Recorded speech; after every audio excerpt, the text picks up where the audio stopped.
United Nations has just declared climate-induced migration a human right, and frankly, I see a little bit of an opportunity here.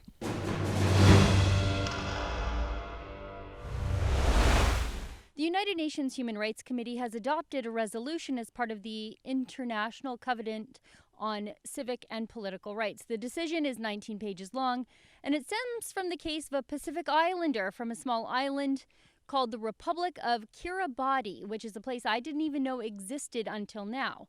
Now, the man moved to New Zealand in 2007. By 2010, he and his family had overstayed their permits, and by May 2012, he tried to claim refugee status.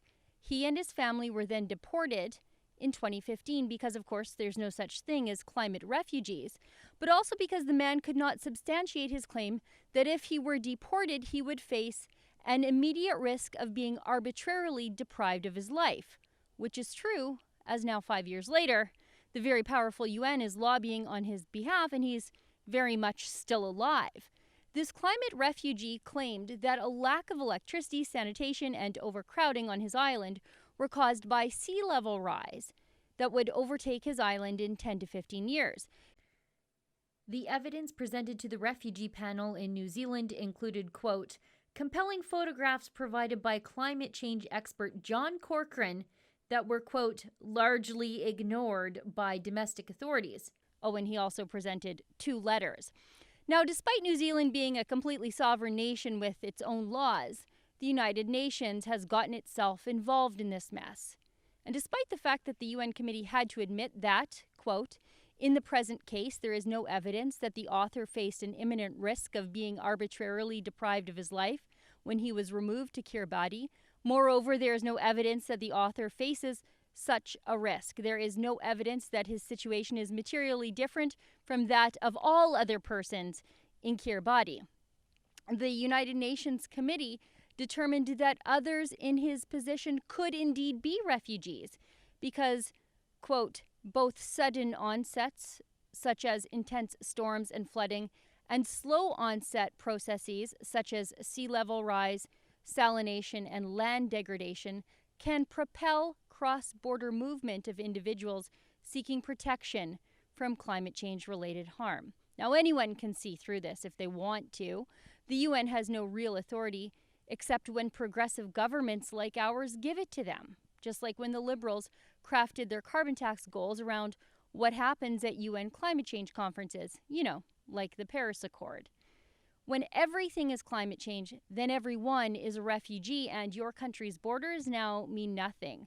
Climate change is how national borders are going to be dissolved in the future. Anyway, this all got me thinking about what the Liberals have been saying about Canada's so-called climate emergency.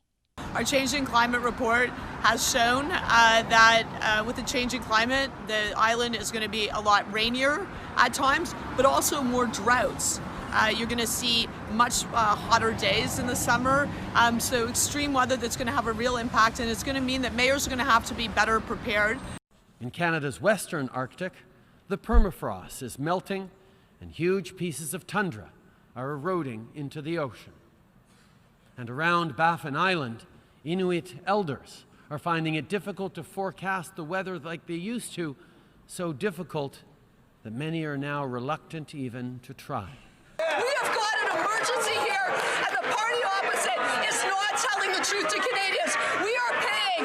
We've gone from $400 billion a year to over $2 billion, to $400 million to $2 billion because of the cost of climate change. We've declared a climate emergency. We're in very real danger. All that liberal hyperbole on climate change devastation here in Canada might be good news for Albertans wanting to take their oil and gas expertise somewhere that will appreciate it. Maybe Trump's fossil fuel utopia. I heard it was 13 degrees Celsius yesterday in West Texas, with an unemployment rate of 2.1%. Sounds like a refuge from Alberta's minus 45-degree weather and high unemployment rate to me. For Rebel News, I'm Sheila Gunn Reid. Hey, did you hear that we are going on a cruise? We've got a great lineup of speakers, and we're going to Alaska July 4th to 11th. To see all the details and to see the beautiful cruise ship we're going on, just go to rebelnewscruise.com.